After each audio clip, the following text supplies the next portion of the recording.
Salam sejahtera Bapak Ibu, seluruh jemaat GCC dimanapun Anda berada, Indonesia bahkan di luar negeri. Senang berjumpa kembali dengan Anda semua.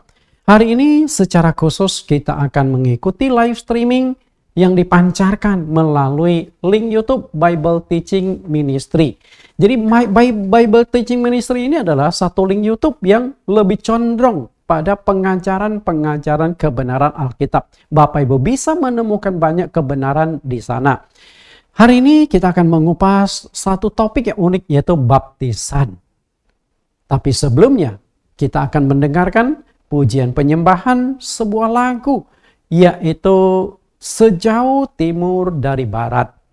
Bagaimana Tuhan bekerja melalui kuasa-kuasa pengampunan dosa. Mari kita dengarkan pujian penyembahan langsung dari pencipta lagunya, Bapak Pendeta Jonathan Prawira.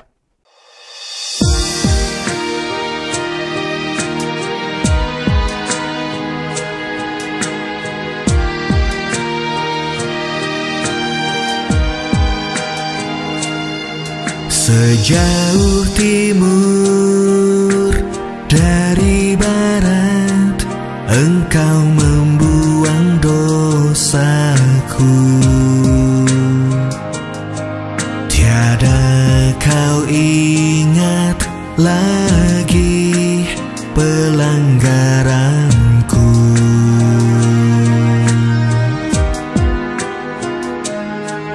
Jauh ke dalam tubir laut, kau melemparkan dosaku.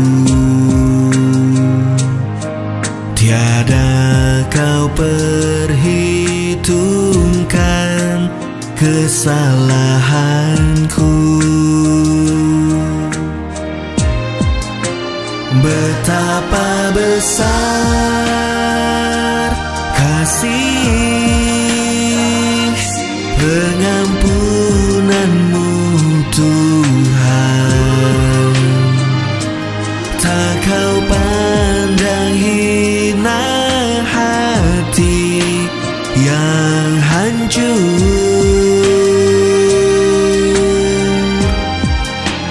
Ku berterima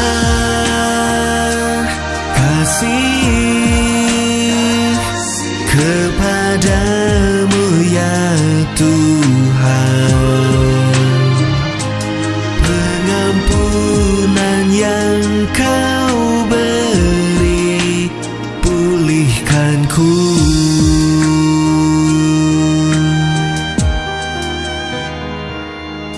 Jauh ke dalam tubir laut, kau melemparkan dosaku. Tiada kau perhitungkan kesalahanku. Betapa besar kasih pengampunanmu, Tuhan. Tak kau pandang hina hati yang hancur.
Bapak Ibu, kita sudah mendengarkan sebuah lagu yang sangat menyentuh, sebuah lagu yang sendu, dan saya yakin Bapak Ibu sering kali mendengarkan atau menyanyikan lagu ini. Tapi saya tidak tahu apakah Bapak Ibu sadar bahwa pencipta lagu ini adalah yang fotonya bersama dengan saya, Bapak Pendeta Jonathan Prawira.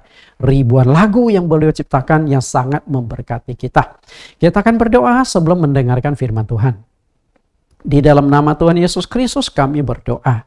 Tuhan, terima kasih Engkau tetap menyertai, tetap memberkati, tetap memimpin kami. Sehingga saat ini kami bisa kembali beribadah kepada Engkau walaupun hanya sebatas lewat live streaming. Terima kasih Tuhan, pimpin kami, buka hati dan pikiran kami agar kami bisa memahami kebenaran ini. Demikian doa permohonan kami di dalam nama Tuhan Yesus Kristus. Amin. Bapak Ibu, hari ini topik yang akan saya kupas itu tentang baptisan.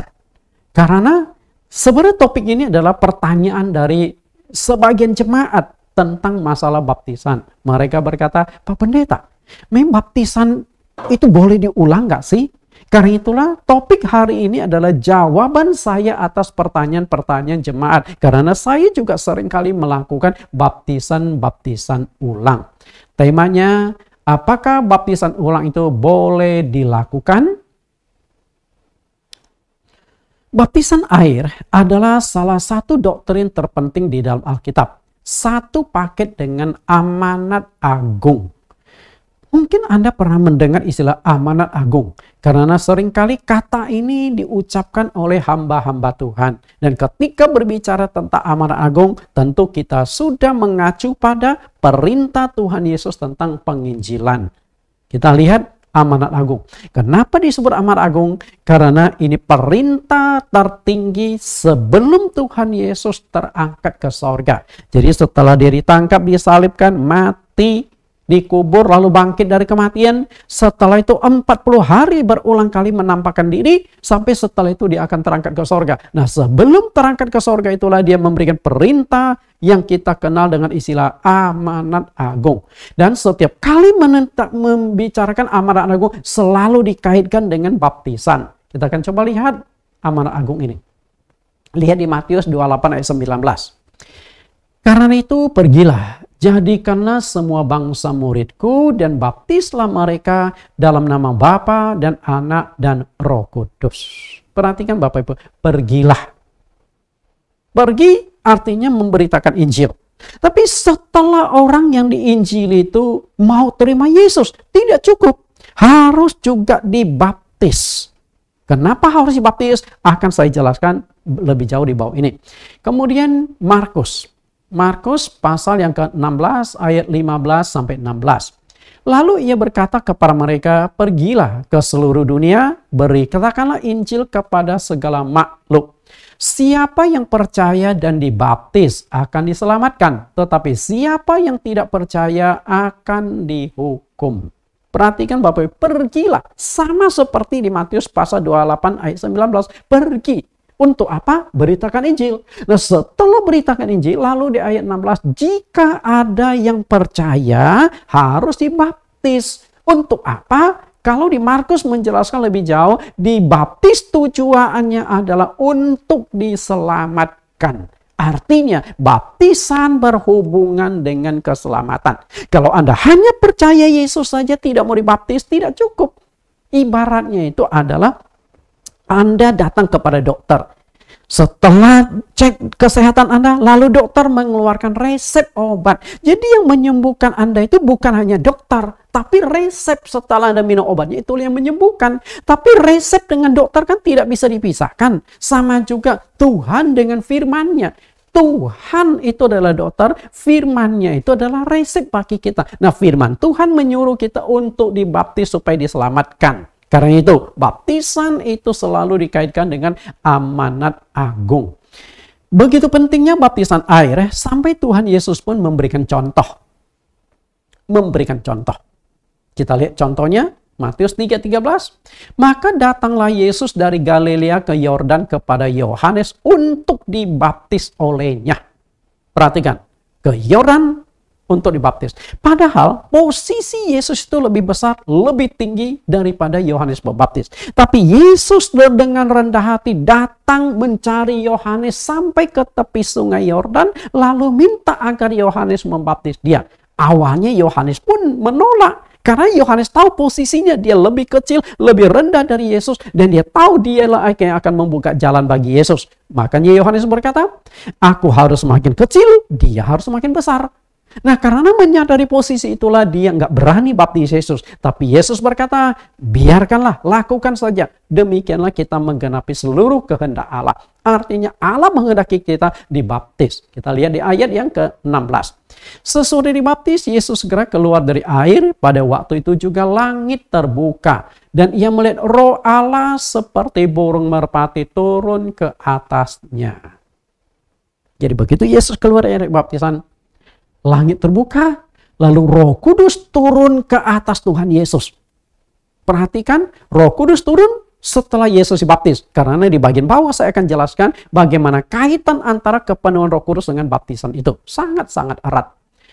Namun, seiring dengan munculnya banyak sinode gereja di dunia, muncul pula berbagai macam model-model baptisan. Berbeda satu sinode dengan sinode lain, berbeda satu gereja dengan gereja lain. Nah, Bapak Ibu coba perhatikan gambar bahkan berikut di bawah ini. Semua model baptisan di seluruh dunia sudah saya rangkumkan melalui gambar bahkan ini. Kita lihat. Secara prinsip, baptisan itu mencakup 4 aspek. Cara baptisan, tempat baptisan, sebutan baptisan, dan sikap waktu dibaptis. Jadi 4 hal penting ini. Secara prinsip, cara baptisan di dunia ini ada 3. Baptisan percik, baptisan selam, dan ada sekelompok umat Kristen yang melakukan baptisan bendera. Tentu tidak elok kalau saya sebutkan gereja mana ya. Intinya ada 3. Nah, kalau ada lagi, pasti saya akan masukkan model baptisan, percik, selam, bendera, atau ada yang lain lagi, saya akan masukkan. Tapi saya tahu 3 hal cara yang selalu dilakukan. Kemudian tempat baptisan, ada yang melakukannya di sungai, lalu ada di kolam, lalu ada yang di laut. Nah, di kolam sendiri terbagi lagi, ada yang kolam renang, kolam di gereja, dan bak berisi air. Bak berisi air. Lalu, sebutan dalam baptisan, ada yang melakukan baptisan dalam nama Bapa, Anak, dan Roh Kudus. Lalu ada yang melakukan baptisan dalam nama Tuhan Yesus Kristus.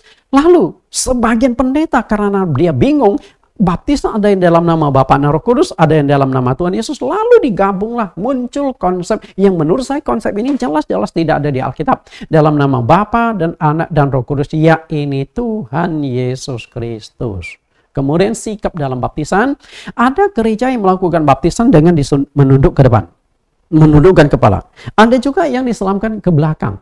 Nah, sampai saat ini saya belum menemukan ada gereja yang melakukan baptisan dimiring ke kanan atau dimiring ke kiri.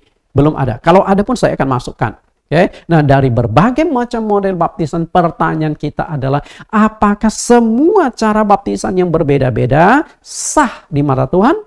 Atau boleh-boleh saja? Di dalam Efesus pasal 4 ayat 5, Rasul Paulus menegaskan satu Tuhan, satu iman, satu baptisan. Jika Tuhan itu hanya ada satu, mungkinkah Tuhan yang satu ini akan memberikan macam-macam baptisan? Mungkin tidak. Jawabannya adalah tidak mungkin. Sama juga pertanyaan saya. Jika Tuhan itu hanya ada satu, mungkinkah Tuhan yang satu ini akan mendirikan banyak agama di dunia? Jawabannya adalah tidak mungkin. Karena semakin banyak agama yang muncul di permukaan bumi, semakin banyak konflik-konflik yang terjadi. Konflik horizontal. Betul? Karena itu, Tuhan satu, maka hanya ada satu agama. Demikian pula, jika Tuhan itu hanya ada satu, mungkinkah Tuhan akan mengirimkan lebih satu juru selamat? Harus bedakan ya, nabi-nabi, rasul-rasul dengan juru selamat. Rasul boleh banyak, nabi boleh banyak. Tetapi juru selamat hanya ada satu.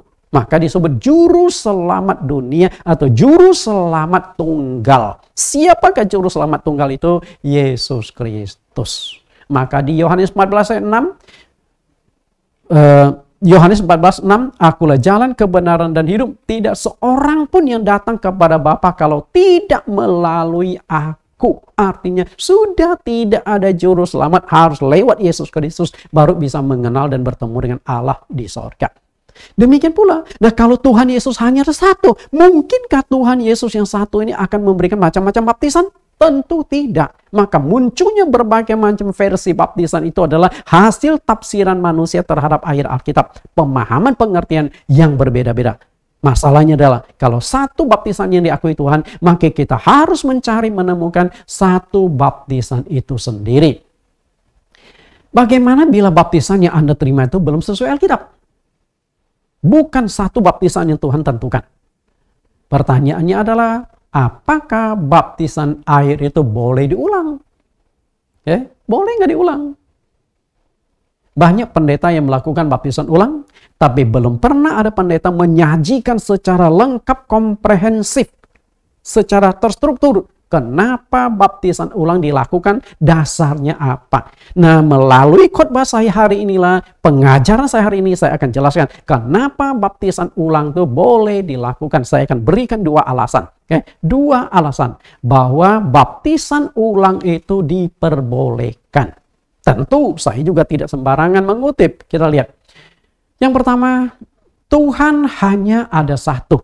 Maka hanya ada satu pula baptisan yang benar, baptisan yang diakui Tuhan, baptisan yang diberi petunjuk oleh Tuhan. Masalahnya adalah Anda memahami petunjuk Tuhan atau enggak tentang baptisan. Kalau tidak, ya akan muncul baptisan versi yang berbeda dengan petunjuk Tuhan. Jika Tuhan Yesus hanya ada satu, maka hanya ada satu baptisan yang diakui Tuhan. Seperti yang sudah kita baca di ayat tadi di Efesus pasal 4 ayat 5. Satu Tuhan, satu iman, dan satu baptisan. Jadi baptisan yang diakui Tuhan itu hanya ada satu. Hanya ada satu. Kalau hanya ada satu, lalu baptisan mana? Jika baptisan yang satu ini belum sesuai dengan Alkitab, memang harus diulang. Kalau tidak, berarti di mata Tuhan Anda belum tentu diakui Tuhan sudah menerima baptisan. Kita lihat di dunia ini ada dua macam gereja. Di dunia ini ada dua macam gereja. Gereja pertama adalah gereja yang didirikan oleh Tuhan. Dan gereja kedua adalah gereja yang didirikan oleh manusia. Jadi, di seluruh dunia terdiri dari lebih dari 1.000 denominasi. Lebih dari 1.000 denominasi. Kemudian di Indonesia sendiri, saat ini ada 326 sinode gereja. Dan begitu banyak denominasi, begitu banyak sinode gereja di dunia, di Indonesia, dikelompokkan menjadi dua kelompok. Gereja yang didirikan oleh manusia dan gereja yang didirikan oleh Tuhan. Nah, jika gereja itu didirikan oleh Tuhan, pasti ajaran-ajarannya, doktrin-doktrinnya itu Alkitabiah. Sedangkan gereja yang didirikan oleh manusia, maka doktrinnya itu buatan sinode. Hanya itu saja. Kita lihat bahwa penulis Ibrani menegaskan adanya dua macam gereja itu. Ibrani 8 ayat 1-2.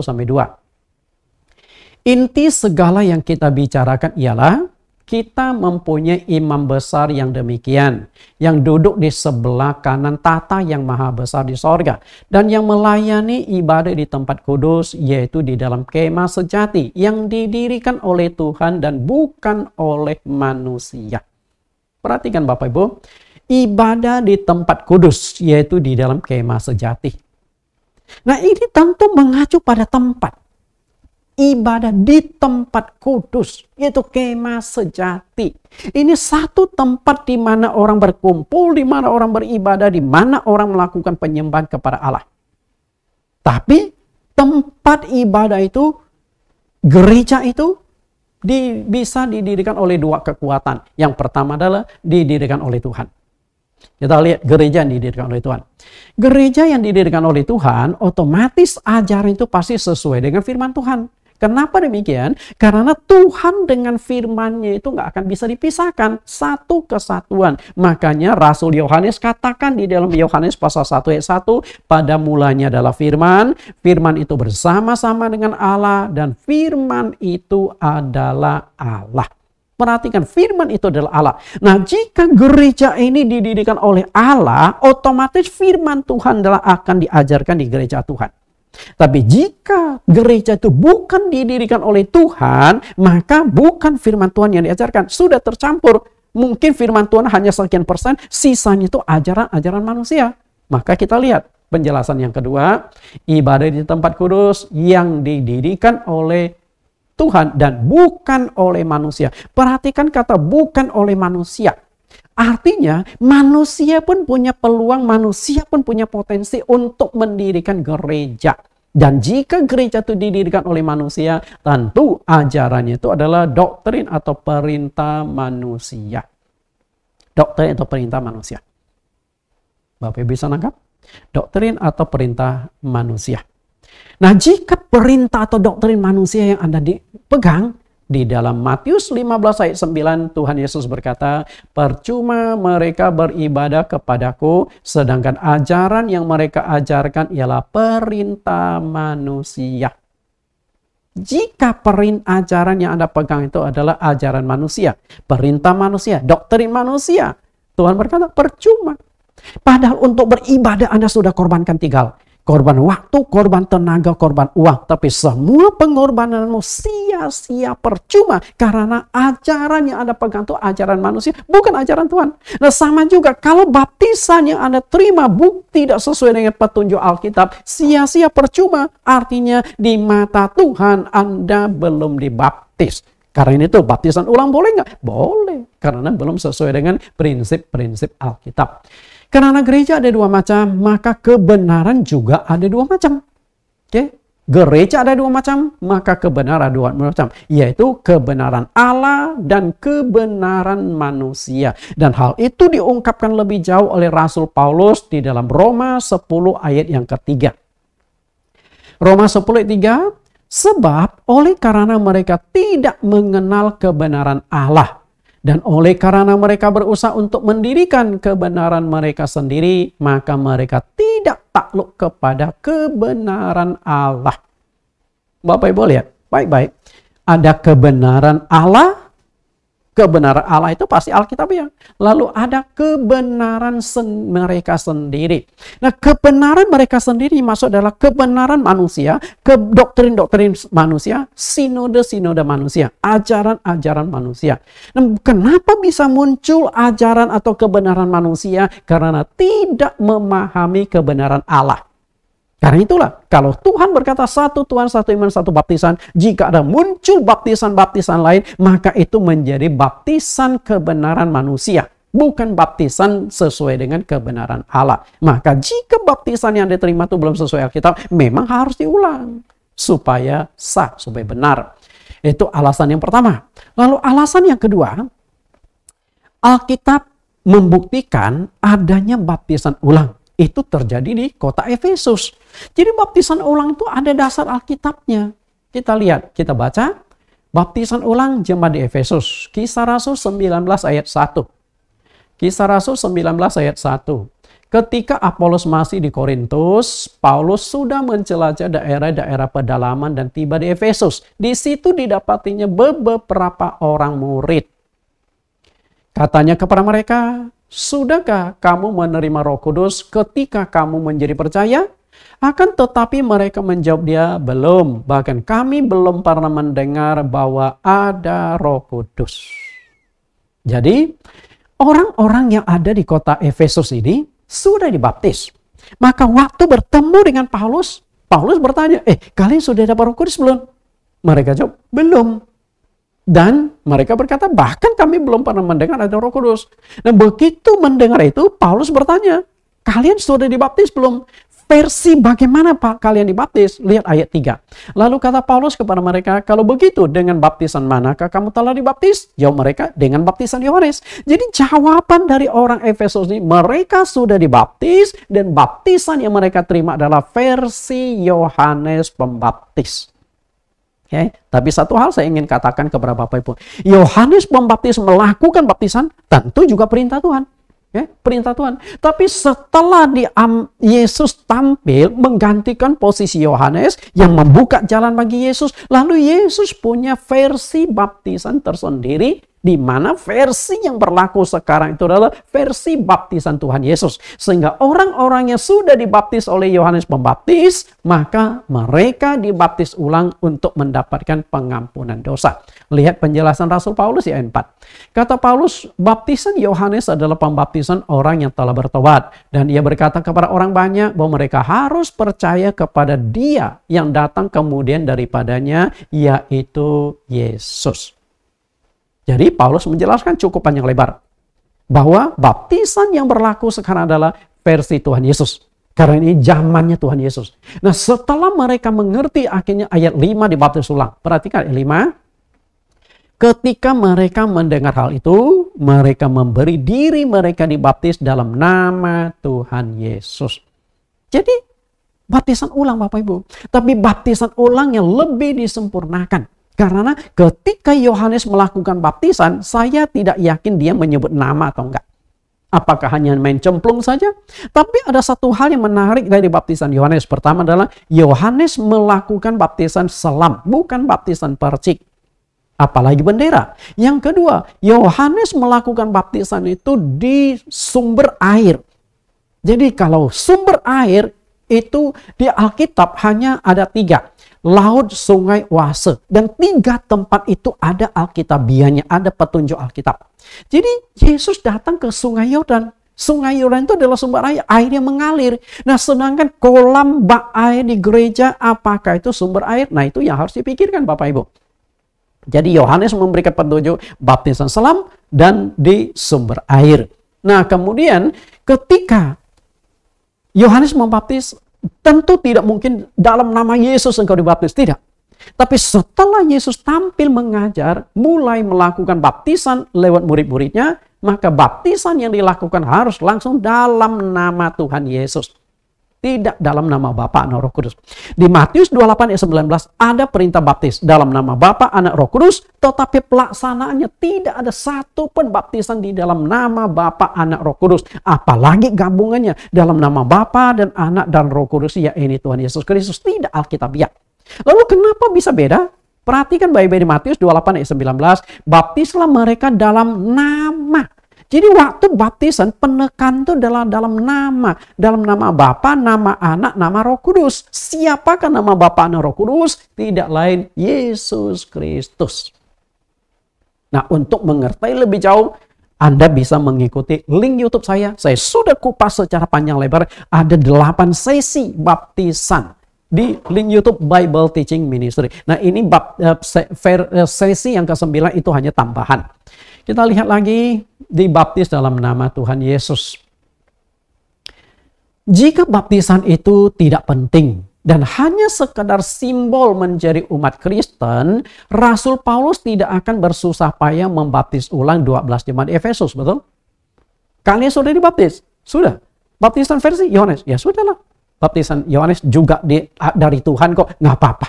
Betul? Tapi kenapa Rasul Paulus membaptis ulang mereka? Berarti versi Yohanes itu dinyatakan sudah tidak berlaku lagi. Maka yang baru. Sama juga, kalau Bapak Ibu dulu sudah dibaptis, tapi belum sesuai dengan petunjuk Tuhan. Misalnya dibaptis dalam nama Bapa, Anak, Roh Kudus. Atau dibaptis dalam nama gabungan Bapa, Anak, Roh Kudus, yaitu Tuhan Yesus. Tidak sesuai Alkitab. Yang benar adalah langsung dalam nama Tuhan Yesus. Bapak Ibu perhatikan baik-baik di ayat yang kelima. Dibaptis dalam nama Tuhan Yesus.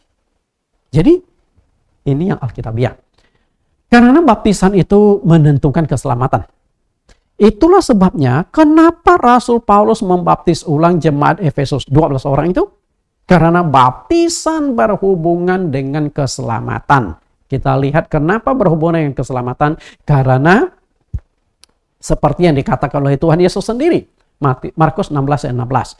Siapa yang percaya dan dibaptis akan diselamatkan. Jadi tidak cukup hanya percaya. Tapi juga harus dibaptis untuk mendapatkan keselamatan. Tetapi siapa yang tidak percaya akan dihukum. Di ayat yang sangat pendek ini ada 2 penekanan kata percaya. Kata percaya yang pertama itu menegaskan tentang percaya kepada Yesus Kristus sebagai juru selamat tunggal, juru selamat satu-satunya. Itu percaya pertama. Lalu percaya yang kedua itu adalah percaya akan khasiat baptisan, percaya kuasa baptisan, percaya manfaat dari baptisan. Karena jika baptisan itu tidak ada khasiat, tidak ada dampak, tidak ada kuasa apapun, Rasul Paulus tidak akan membaptis ulang jemaat yang ada di Efesus. Tapi karena untuk mendapatkan khasiat dari baptisan, maka ketika baptisan itu keliru memang harus diulang. Ya, harus diulang. Kita lihat baptisan itu punya kuasa mengampuni dosa. Maka baptisan itu berhubungan dengan keselamatan. Karena satu-satunya yang merintangi kita masuk surga adalah dosa. Satu-satunya yang merintangi kita masuk surga adalah dosa. Dan itu harus dibereskan. Dan Tuhan memberikan solusi cara membereskan dosa itu adalah lewat baptisan air. Sudah nggak ada cara lain. Kita lihat dasar ayatnya. Tinggal Anda mau percaya apa enggak. Menurut saya tidak perlu dijelaskan macam-macam lagi. Satu-satunya faktor yang menyebabkan kita tidak masuk surga adalah dosa. Karena itu dosa harus dibereskan. Bagaimana solusi membereskan dosa? Yaitu lewat baptisan air. Itu saja Bapak Ibu. Lewat baptisan air. Kita lihat dasar ayatnya. Baptisan berkuasa mengampuni dosa. Lukas 3 ayat 3. Maka datanglah Yohanes ke seluruh daerah Yordan dan menyerukan, bertobatlah dan berilah dirimu dibaptis dan Allah akan mengampuni dosamu. Jelas nggak Bapak Ibu? Jelas sekali yang dikatakan di ayat ini, dibaptis dan Allah akan mengampuni dosamu. Di Lukas 3 ayat 3. Perhatikan yang saya cetak merah dan diberi garis bawah. Lalu kita bandingkan ayat lain. Ini perkataan Rasul Petrus. Kisah Rasul pasal 2 ayat 38, jawab Petrus kepada mereka, bertobatlah dan hendaklah kamu masing-masing memberi dirimu dibaptis dalam nama Yesus Kristus untuk pengampunan dosamu. Maka kamu akan menerima karunia Roh Kudus. Bapak perhatikan, dibaptis untuk pengampunan dosamu. Jadi tujuan kita dibaptis adalah menyelesaikan dosa. Lalu kita bandingkan di ayat yang lain. Kisah Rasul pasal 22 ayat 16. Dan sekarang mengapa engkau masih ragu-ragu? Bangunlah, berilah dirimu dibaptis dan dosa-dosamu disucikan sambil berseru kepada nama Tuhan. Ayat yang ke Kisah Rasul 22 ayat 16 ini adalah perkataan dari Ananias kepada Saulus yang baru bertobat. Karena selama ini pemahaman Saulus adalah cara penebusan dosa, pengampunan dosa versi Perjanjian Lama, versi hukum Taurat adalah dengan korban-korban bakaran.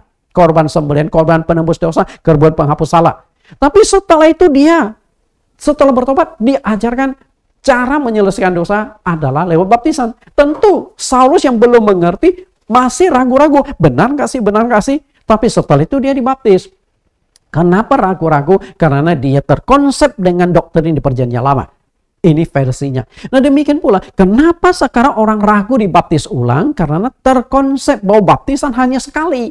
Padahal dia nggak mau tahu baptisan yang diterima sudah sesuai Alkitab atau enggak. Kalau belum sesuai itu memang harus diperbarui, harus diulang. Jadi ada versi Perjanjian Lama, versi Perjanjian Baru. Versi baptisan yang dulu Anda terima mungkin versi doktrin sinode gereja. Nah sekarang kita lihat versi yang baru itu seperti apa.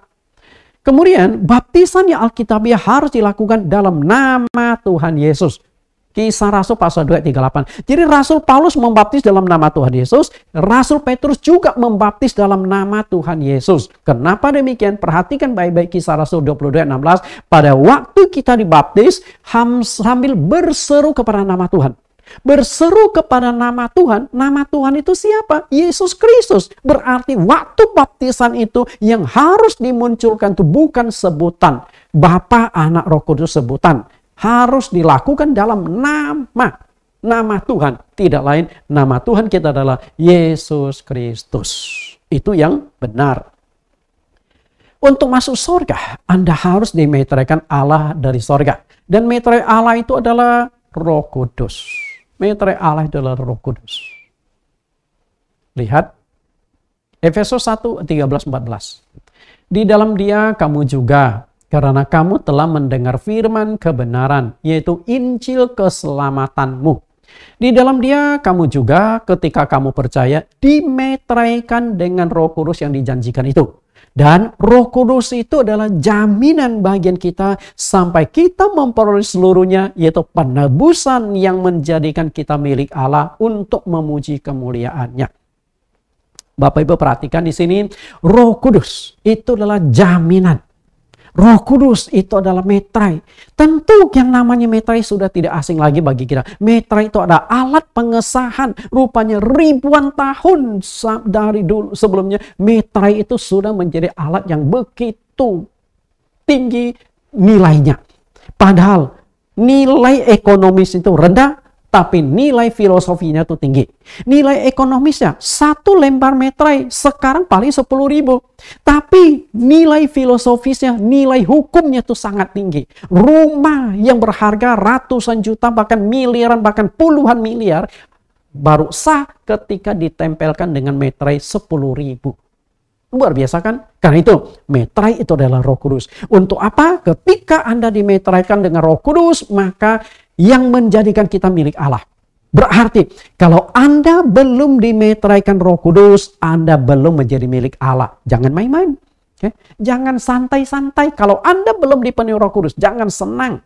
Karena Anda belum disahkan, belum dimeteraikan dari sorga menjadi milik Allah. Dan saya ingin katakan kepada Anda, tidak ada seorang pun pendeta yang bisa memberikan Roh Kudus. Tidak bisa. Roh Kudus itu otoritas Tuhan. Tuhan yang berhak memberikan siapa yang akan diberikan Roh Kudus dan siapa yang tidak. Pendeta itu hanya membantu media. Karena itu ada orang yang saya tumpangin tangan cepat sekali dapat Roh Kudus. 1-2 menit dapat Roh Kudus. Tapi ada yang berjam-jam ditumpangin tangan nggak dapat Roh Kudus. Bahkan ada yang bulan, bahkan ada yang tahunan saya doakan. Karena setiap kali ada mohon Roh Kudus saya doakan tetap tidak bisa dapat Roh Kudus. Karena memang bukan saya memberi. Karena ada yang cepat sekali. Karena itulah yang memberikan Roh Kudus adalah dari sorga. Kita harus menyadari. Dan ketika engkau sudah dapat Roh Kudus, maka dari sorga sudah memeteraikan Anda, sudah mensahkan Anda sebagai milik Allah. Kalau begitu, jika orang tidak memiliki Roh Kudus, berarti dia bukan milik Kristus. Bisa tangkap Bapak Ibu? Kita lihat. Orang yang tidak memiliki Roh Kudus bukan milik Kristus. Perhatikan yang dikatakan oleh Rasul Paulus di dalam Roma 8 ayat 9. Tetapi kamu tidak hidup dalam daging, melainkan dalam roh. Jika memang roh Allah diam di dalam kamu. Tetapi jika orang tidak memiliki Roh Kristus, ia bukan milik Kristus. Kalau orang tidak memiliki Roh Kristus, ia bukan milik Kristus. Pertanyaan saya adalah, Anda sudah dapat Roh Kudus belum? Kalau Anda belum dipenuhi Roh Kudus, belum dapat Roh Kudus belum tinggal di dalam hati Anda bukan milik Kristus. Kalau Anda bukan milik Kristus, Kristus tidak punya kewajiban menyelamatkan Anda. Anda sadar nggak? Karena betapa pentingnya dipenuhi Roh Kudus. Nah, untuk topik Roh Kudus, itu topik yang sangat panjang. Kalau Anda mau mengikuti secara lengkap, itu membutuhkan waktu paling tidak 30 sesi. Tapi saya sudah membuat 15 sesi topik tentang Roh Kudus di dalam link YouTube Bible Teaching Ministry. Karena itu kalau Anda ingin memahami lebih mendetail tentang Roh Kudus, silakan kunjungi link YouTube kami Bible Teaching Ministry. Anda tinggal search di YouTube, maka akan muncul ada 15 sesi topik tentang Roh Kudus secara lengkap. Saya sudah kupas di sana. Bapak Ibu yang saya kasihi, baptisan air itu sangat menentukan kepenuhan Roh Kudus. Tadi saya sudah jelaskan betapa pentingnya Roh Kudus. Dan baptisan air itu sangat menentukan kepenuhan Roh Kudus. Kita lihat kembali waktu Tuhan Yesus dibaptis. Matius 3:16. Sesudah dibaptis, Yesus segera keluar dari air. Dan pada waktu itu juga langit terbuka. Dan ia melihat Roh Allah seperti burung merpati turun ke atasnya. Roh Allah turun ke atasnya seperti burung merpati. Karena Yesus dibaptis. Jadi begitu keluar dari air baptisan, langit terbuka. Roh Kudus dalam bentuk merpati turun ke atas Yesus. Di sini jelas sekali. Kaitannya sangat erat antara baptisan air dengan kepenuhan Roh Kudus. Itu koneksi langsung. Karena baptisan air dilakukan manusia, baptisan Roh Kudus dilakukan oleh Tuhan Yesus. Maka Yohanes mengatakan, Aku membaptis kamu dengan air, tetapi tidak lama lagi Dia yang datang lebih berkuasa daripadaku. Ia akan membaptis kamu dengan Roh Kudus dan dengan api. Artinya, baptisan Roh Kudus itu dari Tuhan. Setelah engkau dibaptis air. Itulah sebabnya Rasul Paulus membaptis ulang jemaat Efesus. Karena jemaat di Efesus belum dipenuhi Roh Kudus. Karena baptisan mereka masih belum sesuai dengan Alkitab. Kita baca ulang pelan-pelan, saya akan jelaskan kaitan antara baptisan air dengan kepenuhan Roh Kudus. Lihat ulang, cara baptisan menentukan kepenuhan Roh Kudus.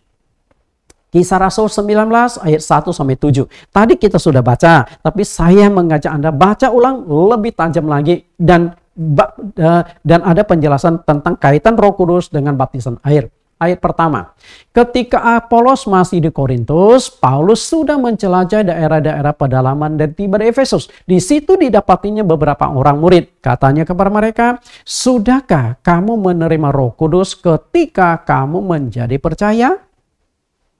Jadi, waktu pertama ketemu, kalian sudah dapat Roh Kudus belum? Sudah dipenuhi Roh Kudus belum? Lalu mereka jawab, belum. Bahkan kami belum pernah mendengar ada Roh Kudus. Begitu mereka menjawab belum dipenuhi Roh Kudus, Paulus tidak curiga pada diri mereka. Padahal bisa saja Paulus curiga pada mereka. Oh, doa kalian kurang rajin. Kurang tekun doa. Oh, kalian belum pernah doa mohon Roh Kudus. Oh, hidup kalian tidak kudus. Hidup kalian tidak suci, maka Roh Kudus tidak mau turun. Ternyata bukan itu yang dicurigai Paulus. Paulus tidak curiga pada oknum pribadi mereka masing-masing, tapi yang dicurigai Paulus adalah doktrin mereka. Khususnya doktrin baptisan pasti ada masalah. Nah, dari sini sebenarnya kita bisa menangkap betapa pentingnya baptisan air yang akan menentukan engkau bisa dipenuhi Roh Kudus atau tidak. Kalau baptisanmu keliru, engkau sulit dapatkan Roh Kudus. Jika engkau dipenuhi Roh Kudus pun akan dianalisa ulang, ini Roh Kudus dari Tuhan atau bukan. Karena 1 Yohanes pasal 4 ayat 1 dikatakan, jangan percaya akan setiap roh, tetapi ujilah roh-roh itu. Oke, kita lihat lebih jauh. Ayat 3. Lalu kata Paulus kepada mereka, kalau begitu dengan baptisan manakah kamu telah dibaptis? Jawab mereka, dengan baptisan Yohanes.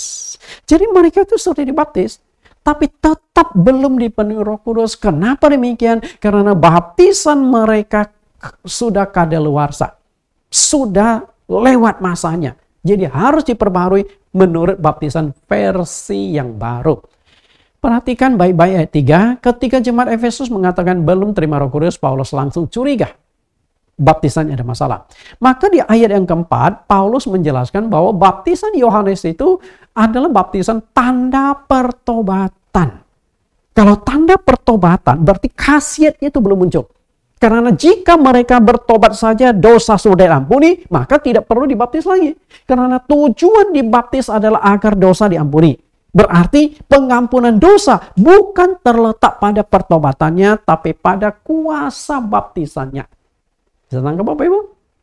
Maka ayat yang kelima, mereka akhirnya dibaptis ulang sesuai dengan petunjuk Yesus, petunjuk para rasul. Kita lihat baptisan ulang di ayat 5. Kata Paulus, baptisan Yohanes adalah pembaptisan orang yang telah bertobat, dan ia berkata kepada orang banyak bahwa mereka harus percaya kepada Dia yang datang kemudian daripadanya, itu Yesus. Di ayat yang keempat, Paulus jelaskan tentang baptisan Yohanes itu. Menurut Paulus, baptisan Yohanes sudah selesai, maka yang harus dilakukan adalah percaya kepada Yesus dan mengikuti baptisan versi Yesus. Maka ayat yang kelima, mereka dibaptis ulang. Ketika mereka mendengar hal itu, mereka memberi diri mereka dibaptis dalam nama Tuhan Yesus. Selesai baptisan, lalu diadakan doa mohon Roh Kudus. Setelah baptisan air diperbaharui, akhirnya pada ayat 6 dan 7 diadakan doa mohon Roh Kudus dan semuanya mendapatkan kepenuhan Roh Kudus. Maka saat itu 12 orang menerima Roh Kudus, dibuktikan dengan berkata-kata dalam bahasa roh. Kita lihat ayat selanjutnya, ayat 6. Dan ketika Paulus menumpangkan tangan di atas mereka, turunlah Roh Kudus ke atas mereka. Dan mulailah mereka berkata-kata dalam bahasa roh dan bernubuat. Lihat Bapak Ibu, begitu baptisannya diperbaharui, setelah itu Paulus mengadakan doa mohon Roh Kudus. Ketika Paulus menumpangkan tangan di atas mereka, semuanya dapat Roh Kudus. Lalu apa tanda bukti dipenuhi Roh Kudus? Mereka berkata-kata dengan bahasa roh. Dalam bahasa tulisan adalah bahasa lidah, glosolali. Langsung mereka bisa glosolali. Jumlah mereka ada berapa? 12 orang. Ayat 7, 12 orang. Semuanya. Jadi kepenuhan Roh Kudus, berkata-kata dalam bahasa roh, glosolali. Itu bukan karunia untuk orang tertentu. Semua orang bisa dapatkan Roh Kudus. Nah, tentang masalah bahasa roh terbagi menjadi dua. Bahasa roh karismaton dan bahasa roh dorea. Dua itu berbeda. Bahasa roh karismaton itu yang karisma berkhotbah pakai bahasa roh. Nah, itu perlu ada terjemahkan. Nah, itu hanya orang tertentu yang bisa dapat. Nah, sedangkan yang bahasa roh ini adalah bahasa roh berdoa kepada Allah, itu dorea. Nah, itu semua orang bisa dapat karena janji Allah. Nah, untuk lebih tajam, lebih memahami masalah Roh Kudus, Anda harus masuk ke link YouTube kami 15 sesi itu, baru bisa paham. Tapi intinya adalah setelah dibaptis ulang, mereka dapat Roh Kudus. Eratnya kaitan antara baptisan air dengan pencurahan Roh Kudus diungkapkan oleh Rasul Petrus dalam khotbahnya pada hari Pentakosta, bahwa melalui baptisan air segala dosa kita dibersihkan. Jika dosa kita belum dibereskan, bagaimana Roh Kudus, Roh Suci akan masuk di dalam diri kita? Tadi saya sudah jelaskan, tujuan kita dibaptis adalah menyelesaikan dosa kita. Nah, kalau dosa kita sudah dibereskan, artinya kita sudah dikuduskan. Roh Kudus, Roh Allah yang kudus mau masuk pun lebih gampang. Karena sudah dibersihkan. Tapi kalau hidup kita masih najis, hidup kita masih penuh dengan dosa, sedangkan Roh Allah tuh Roh Kudus gimana masuk ke dalam diri kita? Karena itu betapa pentingnya baptisan yang sesuai dengan Alkitab. Kita lihat kembali, ini ayat sudah 3 kali kita baca. Kita lihat lebih tajam. Kisah Rasul pasal 2 ayat 38. Baptisan air adalah syarat mendapatkan kepenuhan Roh Kudus. Jawab Petrus kepada mereka, bertobatlah dan hendaklah kamu masing-masing memberi dirimu dibaptis dalam nama Yesus Kristus untuk pengampunan dosamu, maka kamu akan menerima karunia Roh Kudus. Perhatikan, dibaptis dalam nama Yesus Kristus. Nah, dibaptis dalam nama Yesus itu sama persis seperti baptisan ulang di Kisah Rasul 19 ayat yang kelima, yang diterima oleh 12 jemaat yang ada di Efesus. Begitu baptisan sudah sesuai di dalam nama Tuhan Yesus, maka itu adalah kelanjutan, dampak, hasil, khasiat. Ketika baptisan sudah berkhasiat, maka engkau akan menerima karunia Roh Kudus. Jadi di sini jelas sekali baptisan sangat menentukan kepenuhan Roh Kudus. Jika baptisanmu keliru, engkau akan sulit dapatkan Roh Kudus. Maka perbaharui baptisan yang Anda sudah terima. Lihat kembali, dibaptis dalam nama Yesus, maka kamu akan menerima karunia Roh Kudus. Baptisan air memiliki kaitan erat dengan kepenuhan Roh Kudus. Oke? Antara baptisan air dengan kepenuhan Roh Kudus. Nah, yang menjadi pertanyaan saya adalah, bagaimana jika hamba Tuhan yang membaptis itu belum dipenuhi Roh Kudus? Bagaimana? Baptisannya benar, tapi pendeta yang membaptis belum dipenuhi Roh Kudus. Mungkin Anda akan bertanya, lah dari mana saya tahu Pak Pendeta? Pendeta saya sudah dipenuhi Roh Kudus atau belum? Nah, sekarang kita lihat pemahaman tentang kepenuhan Roh Kudus itu apa? Karena jika pendeta yang membaptis Anda belum dipenuhi Roh Kudus, walaupun baptisannya sudah sesuai Alkitab, tetap belum sah. Karena itu syarat mutlak yang sangat penting adalah pendetanya harus sudah dipenuhi Roh Kudus. Lalu apa tanda seseorang dipenuhi Roh Kudus? Pemahaman tentang kepenuhan Roh Kudus para hamba Tuhan itu juga berbeda-beda satu dengan lain. Dan semuanya juga mengutip ayat-ayat Alkitab untuk membuktikan kebenaran argumentasi dia. Masalahnya adalah, apakah Alkitab mengandung multi kebenaran? Ini benar, itu juga benar. Nah, kan di sini persoalannya. Kita lihat. Kisah Rasul pasal 2 ayat 33. Perhatikan baik-baik. Perhatikan dengan tajam. Di sini ada tanda-tanda ciri-ciri orang yang dipenuhi Roh Kudus. Kisah Rasul 2 ayat 33. Dan sesudah ia ditinggikan oleh tangan kanan Allah dan menerima Roh Kudus yang dijanjikannya itu, maka dicurahkannya apa yang kamu lihat dan dengar di sini. Bapak tangkap nggak? Ketika Roh Kudus dicurahkan, Ada dua tanda bukti yang sangat nyata. Nangkap nggak? Apa itu? Coba Anda amati sebelum saya jelaskan. Saya berikan 5 detik. 1, 2, 3, 4, 5. Oke, Bapak temukan nggak? Ada dua bukti tanda yang nyata ketika orang ini dipenuhi Roh Kudus. Bukti yang pertama adalah dapat dilihat. Apa sih yang dimaksud dapat dilihat? Saya jelaskan. Ketika orang dipenuhi Roh Kudus dapat dilihat artinya ada gejala fisik yang bisa ditangkap dengan indera mata. Jadi waktu doa nih, saya bisa melihat jemaat yang satu ini sudah dipenuhi Roh Kudus atau belum, atau yang lain yang mana sudah dapat dipenuhi Roh Kudus. Kenapa? Karena ada bukti yang nyata yang bisa saya lihat. Apa yang saya lihat? Badannya bergetar atau bergoyang. Dan itu dialami di gereja kami. Jadi jemaat, ketika saya tumpangi tangan, kalau dari jauh pun saya bisa lihat, oh ini sudah dapat Roh Kudus, ini belum. Karena waktu berdoa tuh badannya bergoyang atau bergetar. Dan waktu dia badannya bergetar, bergoyang, bukan sengaja digoyangkan. Secara otomatis badan kita akan dibuat bergetar atau bergoyang. Bagi Anda yang tidak alami Roh Kudus, tidak punya pengalaman, Anda tidak akan percaya. Tapi itu terjadi di gereja kami, sesuai dengan apa yang tertulis di sini. Karena itu, ketika dipenuhi Roh Kudus, badan bisa bergetar atau bergoyang. Tapi ingat, ketika engkau dipenuhi Roh Kudus, badan bergetar, 100% kesadaranmu itu tidak hilang. Ya, 100% kesadaranmu itu utuh. Artinya, logika, kesadaranmu, akal budimu tetap bekerja dengan normal, tidak berkurang. Tidak akan jatuh rebah, tidak akan jungkir balik, tidak akan histeris, kejang-kejang. Tidak akan, karena Roh Kudus itu tertib. Lalu kita lihat kata yang kedua. Dengar. Dengar. Dapat didengar artinya ada suara yang keluar dari mulut orang itu. Sehingga saya bisa dengar. Lalu suara apa? Tidak lain berkata-kata dengan bahasa roh atau glosolali. Glosolali. Dia bisa berkata-kata dengan bahasa roh. Karena itu, orang yang dipenuhi Roh Kudus bisa berkata-kata dengan bahasa roh. Bahasa roh itu bukan diajarkan, bukan belajar, bukan hasil kursus. Begitu engkau dipenuhi Roh Kudus, lidahmu akan digerakkan oleh Roh Kudus menghasilkan berkata-kata dalam bahasa roh. Lalu Anda tanya, Pak, bahasa roh bisa dimengerti apa enggak? Tergantung karismaton ataukah dorea. Nah, kalau yang karismaton itu bisa ditafsirkan, bisa dimengerti. Sedangkan yang dorea tidak bisa ditafsirkan, tidak bisa dimengerti. Karena itu berdoa langsung kepada Tuhan dan tidak perlu ditafsirkan. Inilah dua macam bahasa roh itu. Lihat kembali Kisah Rasul 2 ayat 33. Dan sesudah ia ditinggikan oleh tangan kanan Allah dan menerima Roh Kudus yang dijanjikan itu, maka dicurahkannya apa yang kamu lihat dan dengar di sini. Perhatikan kata lihat dan dengar ini. Sekarang kita akan buktikan. Betul nggak? Ketika seseorang dipenuhi Roh Kudus, bisa dilihat dan bisa didengar. Kita buktikan dasar ayatnya.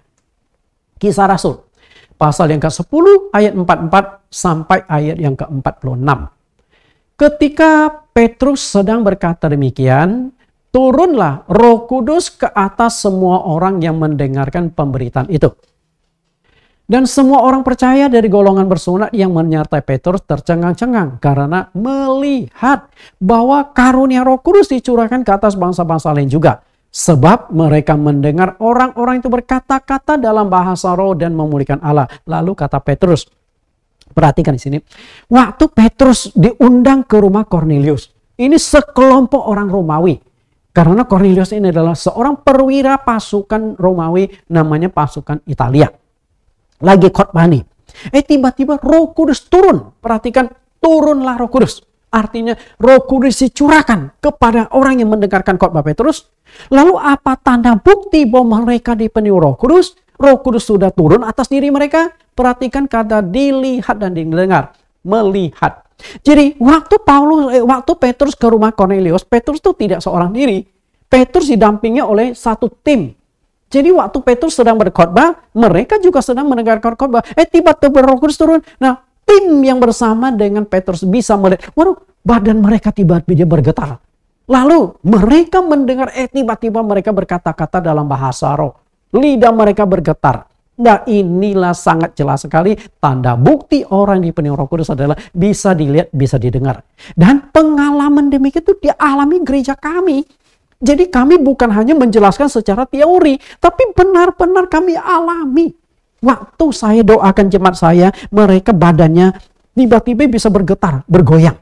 Lalu tiba-tiba dia bisa berkata-kata dengan bahasa roh. Tapi 100% kesadarannya itu tidak hilang. Begitu saya kasih kode, kadang-kala saya membunyikan satu lonceng kecil. Kling, maksud saya adalah doa kita sampai di sini. Berhenti langsung semuanya. Selesai doa kita. Itu Roh Kudus tertib, Roh Kudus itu tenang, tidak kacau balau. Anda ingin alami itu? Baptisan sangat menentukan. Yohanes Pembaptis adalah orang yang diutus Allah secara khusus untuk membuka jalan bagi Tuhan Yesus. Yohanes pula lah yang memperkenalkan pengampunan dosa melalui baptisan air. Lukas 3 ayat 3. Karena itu dia dikenal dengan sebutan Yohanes Pembaptis. Karena Yohanes namanya Pembaptis itu sebutan bahwa profesi dia ataupun dialah yang pertama kali memperkenalkan baptisan di Perjanjian Baru, membuka jalan bagi Yesus. Yohanes Pembaptis. Nah, begitu pentingnya peran dia dalam memperkenalkan baptisan air, bahkan Tuhan Yesus sendiri pun datang kepada Yohanes untuk dibaptis olehnya di Sungai Yordan. Bayangkan, Tuhan yang disembah oleh umat Kristen, yang dipercayai oleh sekitar 2 miliar lebih penduduk bumi, dibaptis oleh Yohanes. Berarti Yohanes itu bukan orang biasa. Termasuk orang yang luar biasa. Seorang nabi. Bahkan kalau Yesus sebelum lahir ke dunia sudah dinubuatkan, Yohanes juga ternyata sebelum lahir ke dunia sudah dinubuatkan. Ada suara yang berseru-seru di padang gurun, luruskanlah jalan bagi Tuhan, ratakanlah jalan baginya. Itu diungkapkan oleh Nabi Yesaya. Artinya ini bukan orang sembarangan. Nah, yang menjadi pertanyaan mendasar dan penting adalah begini. Pertanyaan pentingnya adalah, apakah Yohanes Pembaptis sudah dipenuhi Roh Kudus belum? Tadi saya sudah jelaskan, pendeta yang membaptis harus sudah dipenuhi Roh Kudus. Nah, Yohanes memperkenalkan baptisan. Pertanyaan, Yohanes sudah dipenuhi Roh Kudus atau belum? Oke, sudah belum? Bapak harus lihat konteks waktu. Roh Kudus baru dicurahkan di hari Pentakosta. Sedangkan Yohanes melakukan baptisan sebelum hari Pentakosta. Jadi masih selang beberapa tahun. Dari Yohanes membaptis, kemudian Yohanes ditangkap lalu dipancung kepalanya oleh Herodes, sampai akhirnya Yesus yang tampil mulai mengajar, kemudian Yesus naik ke surga, Roh Kudus dicurahkan hari Pentakosta. Jadi selangnya beberapa tahun. Nah, pertanyaan saya, Yohanes sudah dipenuhi Roh Kudus atau belum? Jika kita menurut logika, Yohanes belum dipenuhi Roh Kudus. Karena Roh Kudus dicurahkan di hari Pentakosta. Yohanes membaptis sebelum hari Pentakosta. Jauh sebelumnya. Betul nggak? Tapi Anda tahu nggak? Ternyata Yohanes Pembaptis sudah dipenuhi Roh Kudus mulai dari rahim ibunya. Berarti di sini jelas sekali. Teori yang saya jelaskan, pendeta yang membaptis harus sudah dipenuhi Roh Kudus. Sejalan dengan apa yang dialami Yohanes. Kita lihat Yohanes. Lukas 1:15. Sebab ia akan besar di hadapan Tuhan, dan ia tidak akan minum anggur atau minuman keras, dan ia akan penuh dengan Roh Kudus mulai dari rahim ibunya. Inilah pesan malaikat. Okay? Pesan dari seorang malaikat ke Zakaria. Ke Elisabeth, ibunya. Anak ini akan bertumbuh besar dan akan penuh dengan Roh Kudus mulai dari rahim ibunya. Berarti Yohanes ini sudah dipenuhi Roh Kudus. Kalau kita hitung itu dari Yohanes lahir, dikandung sampai hari Pentakosta itu kisaran waktu sekitar 30 tahunan. 30 tahunan. Karena setelah Elisabeth mengandung Yohanes, kemudian Maria tidak lama kemudian juga mengandung Yesus. Nah, setelah itu mereka lahir. Sedangkan Yesus di umur 30 tahun baru tampil. Lalu dia mengajar kurang lebih 3 tahun. Lalu Roh Kudus dicurahkan. Berarti lebih kurang 33 tahun. 33 tahun sebelum Roh Kudus dicurahkan hari Pentakosta, Yohanes sudah dipenuhi Roh Kudus. Ini kan luar biasa. Hal yang sangat unik, hal yang sangat khusus. Kenapa Yohanes itu harus diberikan Roh Kudus? Karena dia yang memperkenalkan baptisan, dia yang akan membaptis Yesus, dia yang akan membaptis penduduk Yerusalem, Yudea dan sekitarnya. Karena itu penting sekali hamba Tuhan yang melakukan baptisan harus dipenuhi Roh Kudus. Oke? Lalu Anda mungkin akan bertanya, Pak Pendeta, apa buktinya Yohanes sudah dipenuhi Roh Kudus? Oke, apa buktinya? Tadi saya sudah katakan, tanda bukti orang dipenuhi Roh Kudus ada dua. Bisa dilihat, bisa didengar. Bisa dilihat itu badannya bergetar atau bergoyang. Bisa didengar otomatis berkata-kata dengan bahasa roh. Nah sekarang kita tes, uji ke Yohanes. Betul enggak? Oke, kita lihat. Lukas. Lihat kembali. Lukas pasal yang ke-1 ayat 40. Lukas 1 ayat 40. Dalam Kisah Rasul pasal 2 ayat 33, kemudian pasal 10 ayat 44 sampai 46 sudah diungkapkan ada dua tanda bukti kalau orang yang dipenuhi Roh Kudus, bisa dilihat dan bisa didengar.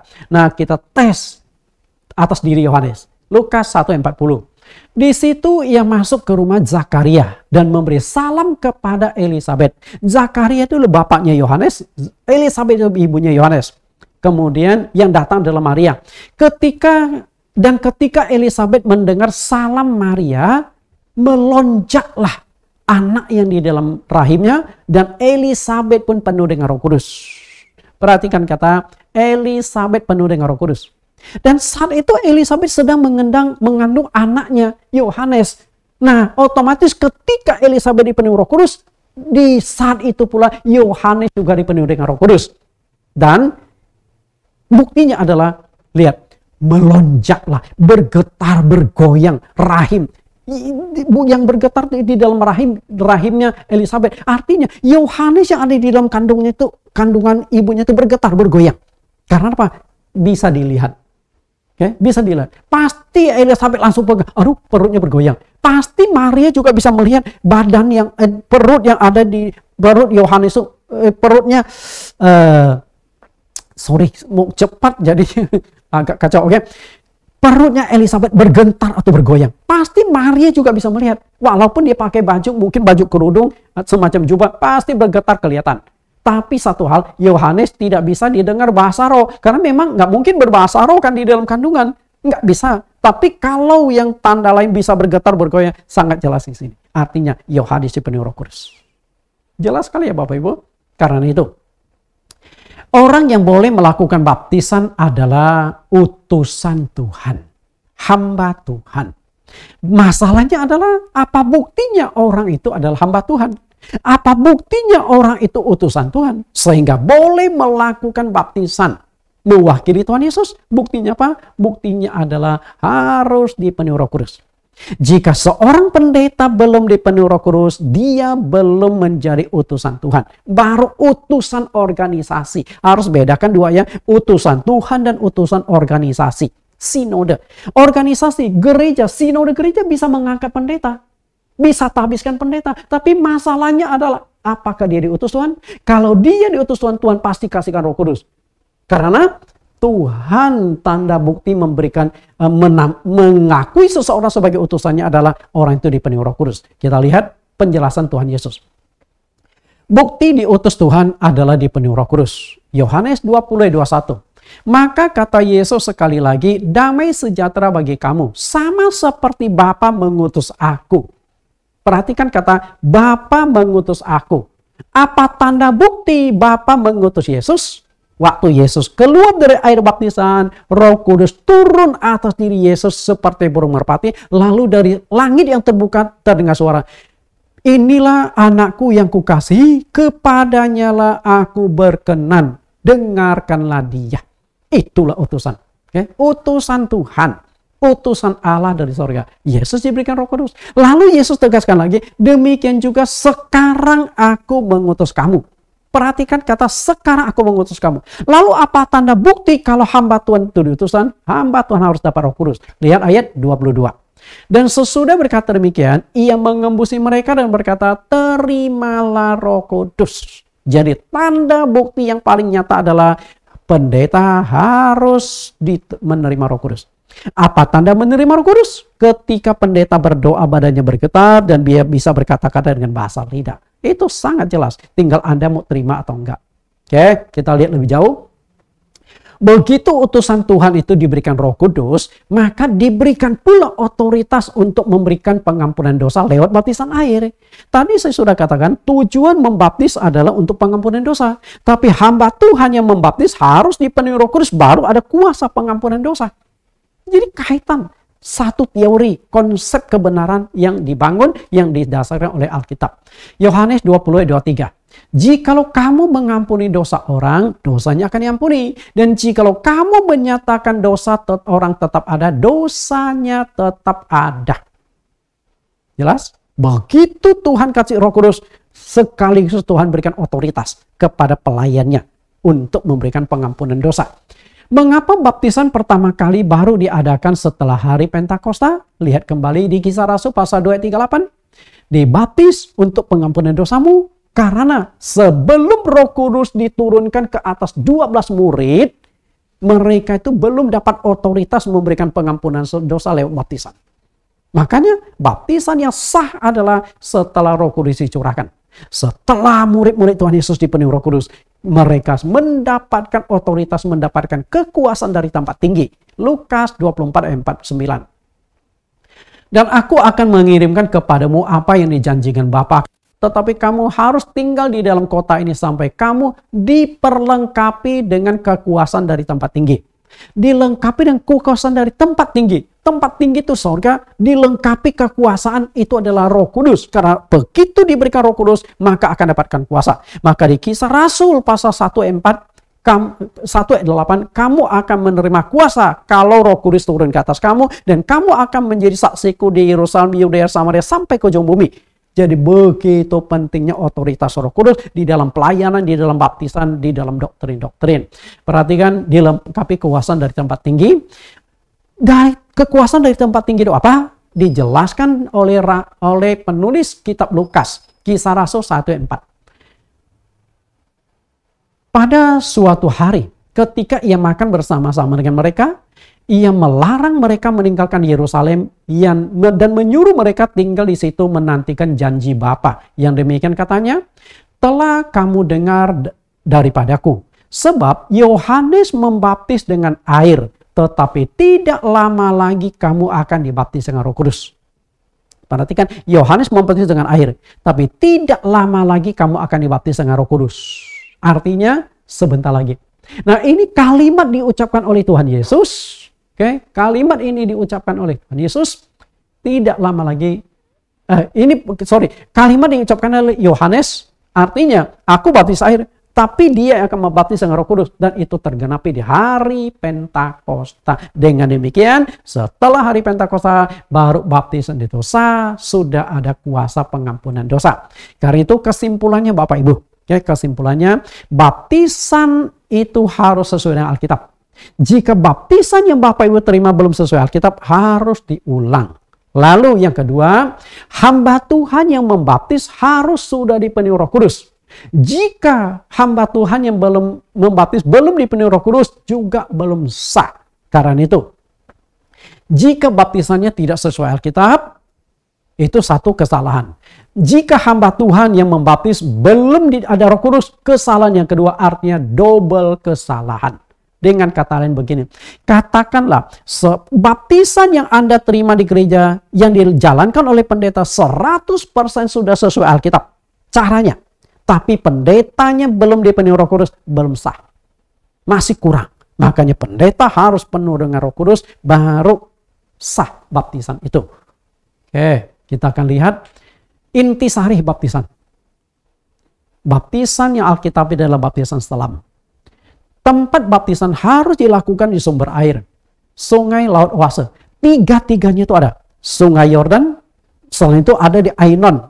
Kemudian laut, 1 Korintus 10 ayat 1-2. Kemudian oasis. Oasis itu ada semacam kolam alami yang di bawahnya itu ada sumber air. Nah, sida-sida Ethiopia itu dibaptis di padang gurun, itu di daerah di oasis. Nah, tiganya itu mengacu pada sumber air. Kolam bak air itu bukan sumber air. Kemudian sebutan dalam baptisan langsung dalam nama Tuhan Yesus. Sikap dalam baptisan adalah diselamkan ke depan. Nah, untuk bisa memahami secara mendetail baptisan tersebut, silakan Bapak Ibu kunjungi link YouTube kami Bible Teaching Ministry. Nah, kita akan lihat ini baptisan yang dilakukan di gereja kami dulu di tanggal 23 Juni 2018. Saat itu ada 26 orang dibaptis. Itu angkatan 16, oke? Angkatan 16 ada 26 orang dibaptis. Sampai saat ini di gereja kami sudah melakukan 24 angkatan baptisan. Dan sebanyak 24 angkatan itu sudah 34 pendeta dibaptis ulang. Maaf kata, bukan pamer, bukan sombong.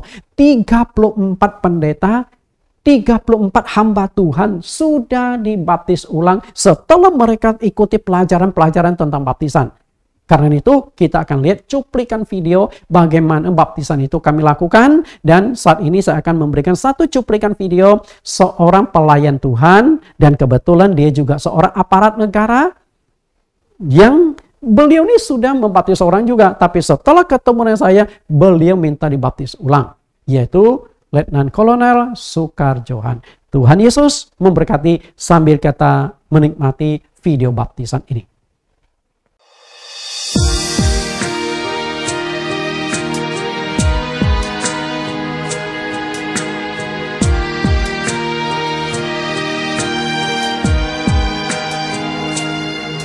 Sejauh timur dari barat, Engkau membuang dosaku.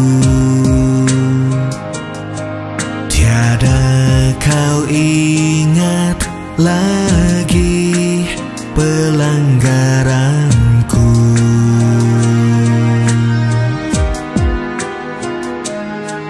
Jauh ke dalam tubir laut, kau melemparkan dosaku.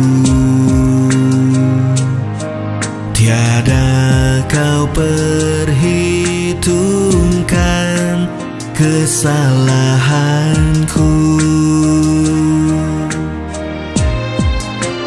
Betapa besar kasih pengampunanmu Tuhan.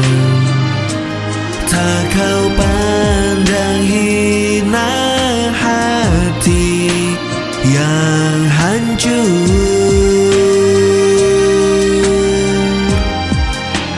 Ku berterima kasih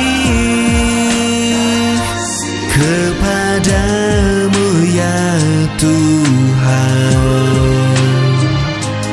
Pengampunan yang kau beri, pulihkanku.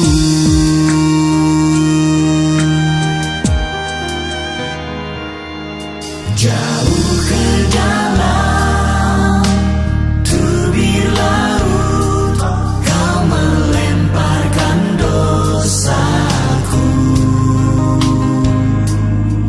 Tiada kau perhitungkan. Mau dibaptis ulang, Pak? Salam. Pertama-tama saya mengucap syukur pada hari ini. Saya Sukarjohan Sitompul. Tugas saya seorang anggota TNI Angkatan Darat. Alamat saya di Kalimantan Tengah, Palangkaraya. Bulan Juli yang lalu, ketika saya melihat YouTube Bapak Pendeta Nathan Gunawan, saya melihat banyak kebenaran Alkitabnya gitu. Sehingga saya menanyakan mau datang beribadah di sini. Puji Tuhan bisa ketemu di 6 hotel dan kami terus berkomunikasi. Dan setelah saya renungkan memang benar bahwa baptisan air itu adalah apa yang beliau ajarkan. Dan itulah saya memberikan diri saya, bahkan keluarga saya, istri dan anak saya bawa kemari untuk menerima baptisan air yang alkitabiah. Ya, sehingga saya merasakan bahwa inilah yang Tuhan mau dari kita. Dan saya akan sampaikan kepada orang-orang bahwa baptisan itu adalah yang saya laksanakan sekarang ini. Dan saya berterima kasih dan syukur pada gereja ini, terutama hambanya, Bapak Gembala, dengan Nathan Jurnawan, dan para Bapak pendeta di sini yang telah membantu kami untuk melaksanakan baptisan air. Sungguh saya berterima kasih sekali. Saya memang datang kemarin khusus bawa anak saya. Semua kami datang untuk menerima ini. Inilah kebenaran Tuhan. Amin. Terima kasih. Terus memberkati kita selalu. Ku berterima kasih kepadamu ya Tuhan, pengampunan yang Kau beri, pulihkanku. Ada mana? Oh, ada, saya tenang saja. Ya. Bapak Ibu yang saya kasihi, di hari ini di tanggal 3 September 2022 kami melangsungkan baptisan angkatan yang ke-23. Ini ada dua hamba Tuhan, dua pendeta yang akhirnya ikut dibaptis ulang. Nah, mereka ini adalah pendeta yang urutan ke-22 dan 23 pendeta yang dibaptis ulang. Karena setelah mereka menerima pengajaran-pengajaran yang sesuai dengan Alkitab. Tuhan Yesus berkata.